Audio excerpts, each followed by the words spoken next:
Surprise! ಏನು madam time ಮಾಡ್ಕೊಂಡು ಬಂದ್ಬಿಟ್ಟಿದ್ದೀರಾ? ನೀನು ನೋಡಬೇಕು ಅನಿಸ್ತು, ಸೀದಾ ಹಾಸ್ಪಿಟಲಿಂದ ಬಂದ್ಬಿಟ್ಟೆ. ಏನಮ್ಮ ಫುಲ್ ಸ್ಲಿಮ್ ಆ್ಯಂಡ್ ಟ್ರಿಮ್ ಆಗೋಗಿದೆಯಾ? ನೀನು ಹೇಳ್ದಂಗೆ ಹೆಲ್ದಿ ಈಟಿಂಗು, ಡೈಲಿ ಎಕ್ಸಸೈಸ್ ಎಲ್ಲ ಮಾಡ್ತಾಯಿದ್ದೀನಿ. ಸೈಕಲ್ಸು ಪರವಾಗಿಲ್ಲ, ಇವಾಗ ಆ್ಯಕ್ಚುಲಿ ರೆಗ್ಯುಲರಾಗಿ ಆಗ್ತಾಯಿದೆ. Very good. ಮತ್ತೇನು ಸಮಾಚಾರ? ಮತ್ತು ಇದು ಸೀಡ್ಸ್ ಎಲ್ಲ ಹೆಲ್ತ್ಗೆ, ಹಾರ್ಮೋನಲ್ ಇಂಬ್ಯಾಲೆನ್ಸ್ಗೆಲ್ಲ ತುಂಬ ಒಳ್ಳೆಯದು ಅಂತ ಹೇಳ್ತಾರಲ್ವಾ, ಸೊ ತೊಗೊಂಡಿದ್ದೀನಿ, ಡೈಲಿ ತಿನ್ನೋಕ್ಕೆ ಸ್ಟಾರ್ಟ್ ಮಾಡಿದ್ದೀನಿ. ಎಲ್ಲಿ ಕೊಡು. ಇದೇನಿದು ಎಲ್ಲ ಸೀಡ್ಸು ಹಾಕಿ ಮಿಕ್ಸ್ಚರ್ ಮಾಡಿಬಿಟ್ಟಿದ್ಯಾ? ಸೀಡ್ಸ್ ಎಲ್ಲ ಒಳ್ಳೆಯದು ನಿಜ ಹೆಲ್ತ್ಗೆ, ಬಟ್ ನಿನ್ನ ಹಾರ್ಮೋನಲ್ ಬ್ಯಾಲೆನ್ಸ್ಗೋಸ್ಕರ ತೊಗೋತಿದ್ರೆ ಸೀಡ್ ಸೈಕ್ಲಿಂಗ್ ಮಾಡಬೇಕು.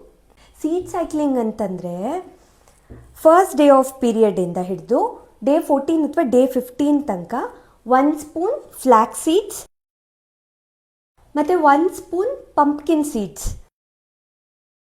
ಇದನ್ನು ತಗೋಬೇಕು ಫಸ್ಟ್ 15 ಡೇಸಲ್ಲಿ. ಇದರಿಂದ ಈಸ್ಟ್ರೋಜನ್ ಬೂಸ್ಟ್ ಸಿಗುತ್ತೆ. ನೆಕ್ಸ್ಟ್ 15th ಅಥವಾ 16th ಡೇಯಿಂದ ಮತ್ತೆ ನಿನ್ನ ಪೀರಿಯಡ್ ಸ್ಟಾರ್ಟ್ ಆಗೋ ತನಕ 1 ಸ್ಪೂನ್ ಸನ್ಫ್ಲವರ್ ಸೀಡ್ಸ್ ಮತ್ತು 1 ಸ್ಪೂನ್ ಸೆಸಮಿ ಸೀಡ್ಸ್ ತಗೊಳ್ಳೋದ್ರಿಂದ ಪ್ರೊಜೆಸ್ಟ್ರಾನ್ ಬೂಸ್ಟ್ ಸಿಗುತ್ತೆ. ಸೊ ಇದಕ್ಕೆ ನಾವು ಸೀಡ್ ಸೈಕ್ಲಿಂಗ್ ಅಂತ ಹೇಳ್ತೀವಿ. Okay thank you.